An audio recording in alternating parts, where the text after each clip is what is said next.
Buenas, que tal? Eu sou Jéssica do canal Espanhol na Sua Viagem e eu ensino o espanhol que você realmente vai usar na sua próxima viagem. E aqui, esse é o segundo vídeo do quadro que eu estou trazendo para vocês das palavras que enganam os brasileiros. Sabe aquelas palavras que são muito parecidas, mas muito parecidas com o português, às vezes até iguais, mas o uso é totalmente diferente. Então, muitas vezes a gente acaba usando, tentando adivinhar e se mete em cada enrascada, fala cada portunhol. Então, aqui eu separei essas palavrinhas para vocês não cometerem mais esses erros, viu? Então, bora comigo! No vídeo de hoje eu vou trazer para vocês 4 palavras que dão muita confusão. Eu acho que elas são os clássicos do portunhol. Então, por serem muito parecidos, a gente vai naquela tentando, isso aqui, dá pra falar desse jeito, e no final dá um rolo, tanta confusão, tanta vergonha, falando tanta coisa que você não queria falar e entendendo totalmente errado o que os hispanos estão te falando, né? Então, olha, anota, porque essas palavrinhas ajudam muito a você não se meter nessas enrascadas. E por falar nisso, por falar em semelhança, você sabia que o espanhol e o português têm 90% das palavras muito parecidas? 90% é muita coisa, gente. E são idiomas totalmente diferentes. Esse 90% aí de semelhança ajuda muito os brasileiros na hora de aprender um outro idioma.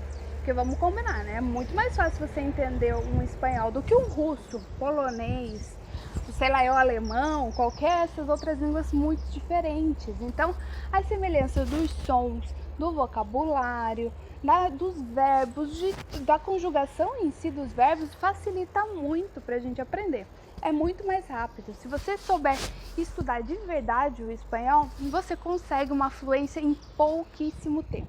O que já é um pouco mais complicado quando o idioma é totalmente diferente, né? Só que nem tudo tem os dois lados, né? Tem um lado bom de você conseguir falar um idioma muito mais rápido, com fluência e segurança, e tem o outro lado de você acabar escorregando no portunhol. Vira e mexe é o que acontece. Por as palavras serem muito parecidas, a gente acaba deduzindo o uso. No português é assim?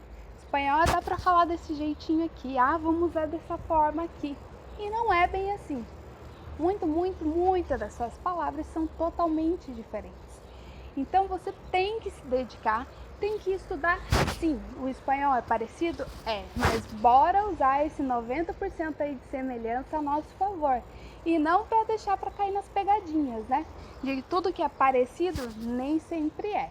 Então vamos começar com 4 palavras que eu separei para vocês, o clássico do portunhol. Sempre você vai escutar histórias mais engraçadas e as mais constrangedoras com essas palavrinhas. Então pega aí, bora anotar e bora estudar espanhol para falar espanhol de verdade, sem esse portunhol, sem ficar tropeçando nas palavras. Vem comigo! Então vamos começar com a palavra número 1, o clássico das confusões. Essa palavra é embaraçada. Embaraçada. O que quer dizer?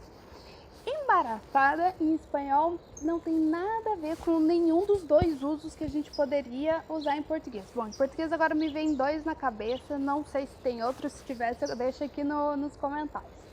Você poderia usar em português como uma situação embaraçosa. Em espanhol ficaria como uma situação difícil, uma situação incómoda, uma situação que não sabes o que puedes fazer. Uma situação difícil. Então essa seria essa situação embaraçosa, complicada, difícil de se resolver. Outra opção que a gente teria em português seria o cabelo embaraçado. Então se o cabelo está cheio de nó, tá todo embaraçado. Então em espanhol você vai dizer el pelo ou el cabello, tem as duas formas de se referir a cabelo em espanhol. Em alguns países prefere como el pelo e outro que seria o mesmo do pelo do corpo, a mesma coisa. Ou então cabello. El cabello está enredado. El cabello está enredado. Então é quando ele está todo virado, no que aquilo, todo cheio de nó, todo embaraçado. Em espanhol, o que significa essa palavra embaraçada? Esse Z mais assopradinho, com esse som que eles falam de TH do inglês, é bem característico da Espanha. Embaraçada. Essa embaraçada é como você estar grávida. Então, nada a ver, não dá pra deduzir, não dá pra tentar, eu acho que dá pra usar assim. Não, você tem que saber. Embaraçada é quando você está grávida. Por exemplo, pues Ana está embarazada. Pues mi último embarazo, como minha última gravidez. Então, não tem como deduzir, viu, gente? Fica de olho nessa palavra, porque o que pode acontecer? Você tá falando, vamos pegar o exemplo da Ana. Você tá falando com um hispano e está querendo contar para ele que ela tá numa situação meio complicada, com o marido dela, alguma coisa, tá querendo fazer uma fofoquinha ali. Então, Ana está em uma situação embaraçada com seu marido. Não tem como você usar essa frase, porque você está dizendo que ela está grávida e não tem nada a ver com o que você queria dizer. Pois Ana está em uma situação incômoda com seu marido. Então é diferente. E se você quer falar, por exemplo, do cabelo, piorou, né? Você vai falar que o cabelo está grávido. Pois el pelo está embaraçado. Não dá. El pelo ou el cabello está enredado. Beleza? Anotado aí? Então, sem errar mais essa palavra. A segunda palavra que também dá muito problema é extraño. Eu te extraño, assim que é dito em espanhol. E esse extraño no português poderia ser traduzir como estranho, algo muito que você não vai com a cara, não gostei. O estranho geralmente tem esse ar ruim, né? Então essa comida é estranha, não te agrada, aquela pessoa é estranha também, você não foi com a cara. E se você está falando, por exemplo, aquele tio é estranho. Então, no fundo, você está querendo dizer que você está com saudade, porque estranhar a alguém é ter, como echar de menos, é ter falta, sentir falta, ter saudade de alguém. Seria essa a tradução correta no português. E muita gente acaba confundindo e falando que uma pessoa que ela achou estranha, muito estranha, que ela não foi com a cara, ela fala estranha. E tá totalmente errado. Então vamos ficar de olho, porque se você não foi com a cara de alguém, você vai dizer que ela é uma persona rara. Então, com R mesmo, bora treinar esse R do espanhol. Pois este tio, pues é raro. Este tio, pues não me gostou. Na Espanha eles usam muito a gíria tio, como para dizer um cara. Mas poderia ser qualquer outra, como este güey, como diria em México, pues el chaval, el chavo, qualquer palavra que você queira usar. Mas bora focar aqui no raro. Treina essa palavra, porque ela sim você vai dizer, pois a comida está rara, tá estranha, não gostei muito. El tio é raro, aquele cara é meio estranho, também não fica a cara dele. E aí, o que pode acontecer? Se você tá querendo falar que a pessoa é estranha, no final das contas vai ficar uma frase muito mal feita e o hispano é capaz de entender que você tá com saudade daquela pessoa que você achou estranha. Então dá muita confusão essa palavra também. Existem outras formas de dizer te extraño, que seria o uso do espanhol, eu sinto essa falta, pois eu te extraño, mi amor, pois extraño la comida de mi abuela, eu extraño, eu sinto falta. E outra expressão muito usada no espanhol é o echar de menos, eu te echo de menos, eu sinto a sua falta. Então essas duas opções, te extraño ou te echo de menos, é o que você pode usar quando você está sentindo falta de alguém ou de alguma coisa. E quando você quer falar que algo é raro, aí sim, aí tem esse sentido do estranho nosso. Bora para a terceira. E a terceira palavra a gente já vai nessa linha também, que é o esquisito do espanhol. Quando você fala que alguma coisa é esquisita em português, é mais ou menos o mesmo sentido do estranho, né? Que você não gosta muito, não achou aquilo estranho ou esquisito, não tem um aspecto legal. E em espanhol existem essas duas palavras e elas não significam definitivamente que algo é esquisito. Uma a gente já viu, que é o sentir saudades, e o esquisito você usa para alguma coisa muito gostosa, principalmente para comida. Pois esta comida está esquisita, está muito saborosa, quando você realmente gosta, e é muito usado com comida. Então isso é bem bacana de você ficar atento, porque se você vai, cozinha alguma coisa para um hispano, prepara, deixa tudo lindo, e ele fala, esta comida está esquisita, e você vai, nossa, eu tive esse trabalhão para ele falar que a minha comida está esquisita. Não, ele está elogiando, a tua comida está muito sabrosa. Essa é uma outra opção que ele também pode usar, ou que você pode usar, que é no sentido também de saborosa, mas presta atenção na pronúncia, que é sabrosa. Ou então tem uma outra expressão que é muito usada, que é esta comida está muito rica. Rica também em espanhol tem esse sentido de dinheiro, é uma pessoa rica, mas é muito usado quando se refere à comida para dizer que a comida está muito boa, está muito gostosa. Então você tem essas três opções. La comida está exquisita, la comida está muy rica ou la comida está muy sabrosa, beleza? Então anota aí. E aí, como que a gente fala se a pessoa é esquisita? Também volta para o exemplo que eu dei anteriormente, que é falando da pessoa muito rara.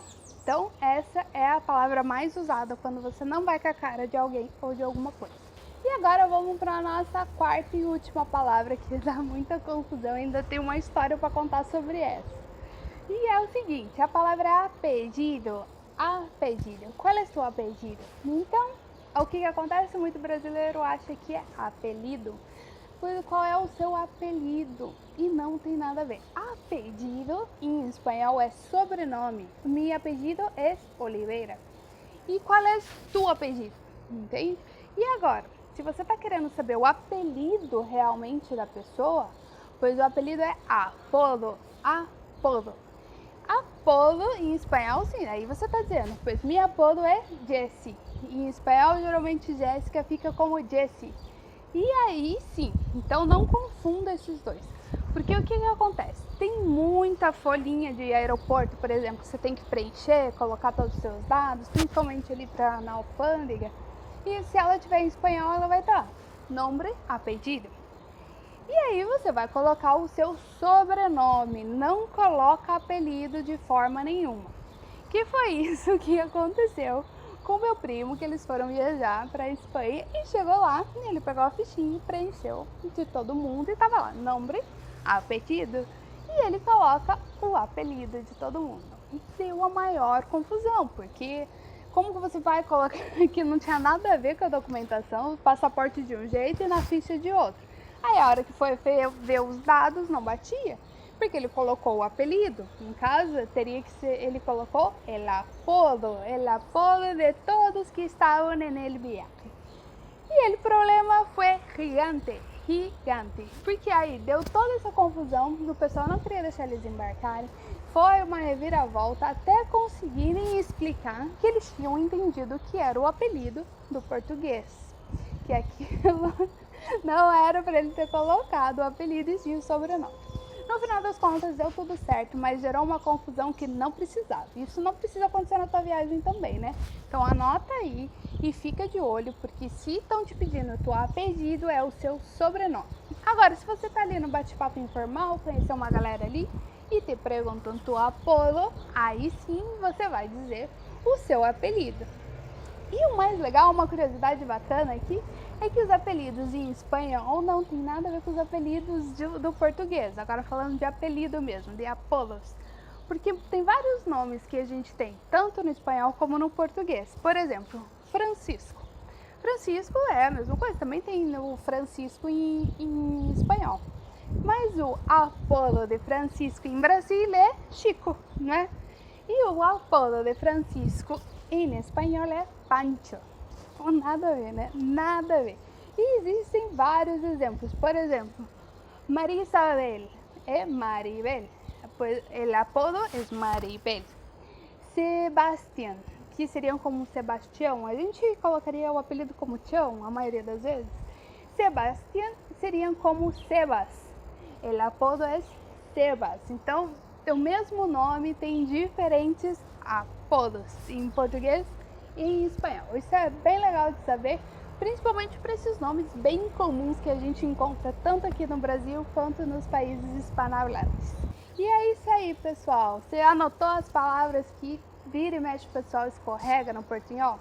Embaraçada, a pedido, esquisito e estranho. Então, essas 4 palavras são um clássico dos erros. Então, anota, treina o uso, a pronúncia delas para não acontecer isso na tua próxima viagem. Então, fica de olho que daqui a pouco vai sair o episódio 3. Até a próxima!